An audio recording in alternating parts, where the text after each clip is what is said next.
المرسلين أما بعد فأعوذ بالله السميع العليم من الشيطان الرجيم فاسألوا أهل الذكر إن كنتم لا تعلمون۔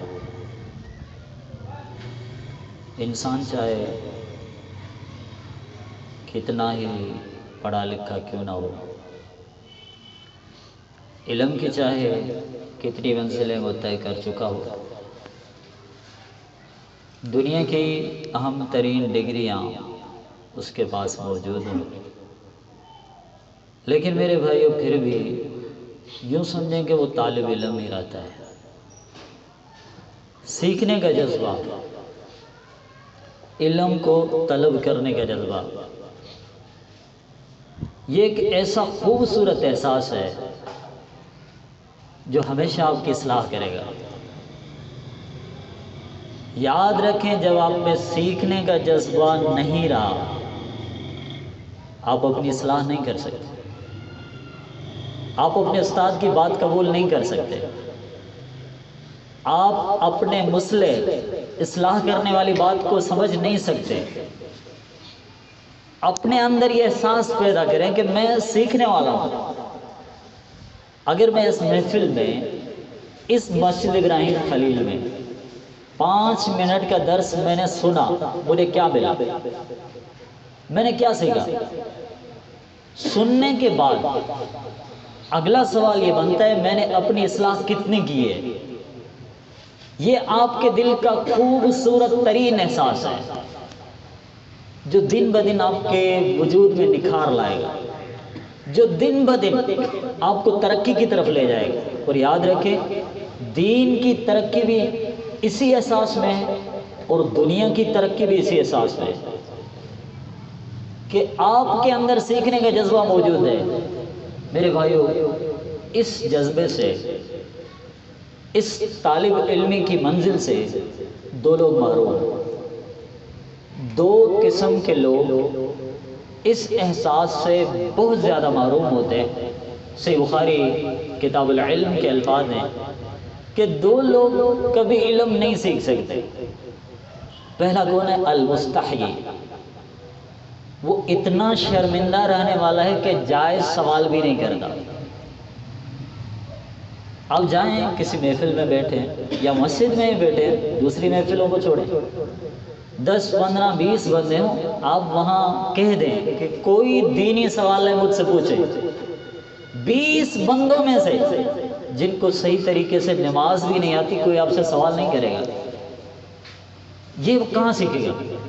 جس نے پوچھا ہی نہیں ہے، جو اتنا شرمندہ ہو گیا۔ اور اللہ معاف کرے، اللہ معاف کرے، اس حد تک اگر شرمندگی پہنچ جائے جو ناجائز ہوتی ہے، وہ آپ کو طہارت، پاکیزگی کے تمام مسائل سے محروم کر دے گی۔ آپ سیکھ ہی نہیں سکتے، آپ کسی کو سمجھا ہی نہیں سکتے، آپ کبھی اچھے استاد بن ہی نہیں سکتے، کیونکہ آپ میں شرمندگی اتنی آ گئی کہ اس نعوذ باللہ فضول شرمندگی نے آپ کو سیکھنے سے بہت زیادہ محروم کر دیا۔ اور عموماً طالب علم بھی اکثر وہی کامیاب ہوتے ہیں جن کے پاس سوال کرنے کا جذبہ موجود ہے۔ میرے رب نے اس بات پر ابھارا ہے، فرمایا فاسألوا اہل الذکر ان کنتم لا تعلمون، تم نہیں جانتے تو پوچھو نا، سوال تو کرو۔ آپ کو کس نے کہا خاموش بیٹھ جاؤ؟ آپ کو کس نے کہا مولوی صاحب کی بات پر اندھا اعتماد کر؟ آپ کو کس نے کہا کہ مذہب کا مکمل ٹھیکہ مولوی صاحب کو دے دو؟ آپ نے پڑھنا ہی نہیں ہے۔ یہ تو غیر مسلموں کا کام ہوتا ہے نا، وہ کہتے ہیں کہ ہمارے مذہب کا مکمل ٹھیکہ پنڈت جی کے پاس ہے، ہم نے پڑھنا ہی نہیں ہے۔ نعوذ باللہ وہی کام اگر ہم مسلمانوں میں آ جائے تو ہم علم سے زندگی بھر کے لیے محروم ہو جائیں۔ اور دوسرا وہ شخص ہے المستكبر، جو اتنا تکبر میں ہے، اتنا انا پرست ہے کہ وہ کسی کی بات سننا ہی نہیں چاہتا۔ چھوڑیں جی، مجھے پتا ہے مولوی صاحب کیا بتائے گا میں جانتا ہوں۔ اکثر لوگ آپ کو یوں کہتے ہوئے نظر آئیں گے مجھے تو سب کچھ پتا ہے، میں سب کچھ جانتا ہوں، یہ کیا سنائے گا، یہ کیا بیان کرے گا۔ اتنا متکبر ہے کہ اس کو بات سننے کی صلاحیت ہی نہیں ہے۔ اسے جرت ہی نہیں ہوتی کہ کسی کی بات سن سکے۔ وہ احساس پیدا کریں، وہ احساس پیدا کریں جس کی وجہ سے آپ سیکھنے کے قابل ہو جائیں، چاہے آپ بزرگ ہیں، چاہے آپ کی بڑی عمر ہے، خود کو علم سے کبھی محروم نہ کریں۔ اب سوچیں، رسول اللہ صلی اللہ علیہ وسلم جیسا کوئی عالم ہوگا؟ اتنا بڑا علم رب نے دعا سکھائی سورہ طٰہٰ میں، فرمایا کہو نا پیغمبر، رب ذوالجلال نے اپنے پیغمبر سے کہا تم مانگو، تم سوال کرو، رب زدنی علما، اللہ میرے علم میں اضافہ فرما۔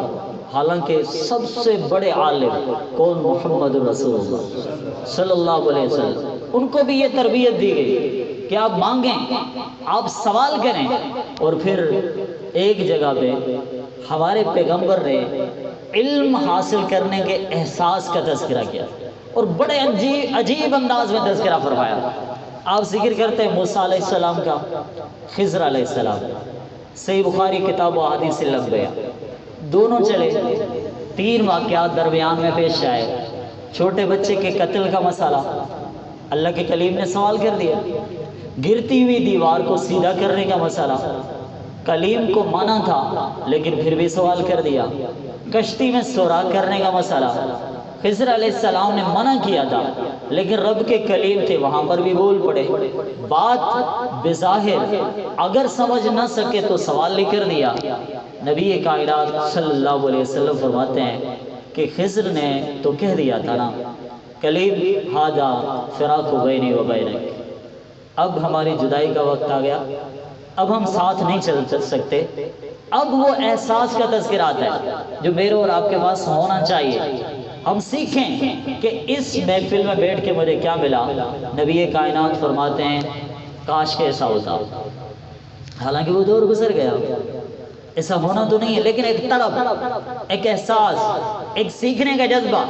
فرماتے ہیں کہ کاش ایسا ہوتا، اللہ کا کلیم سوال نہ کرتا، تھوڑا سا صبر ہی کر لیتے، رب کے کلیم تیسرا سوال نہ کرتے تو ہمیں سیکھنے کے لیے خضر علیہ السلام سے کچھ اور مل جاتا۔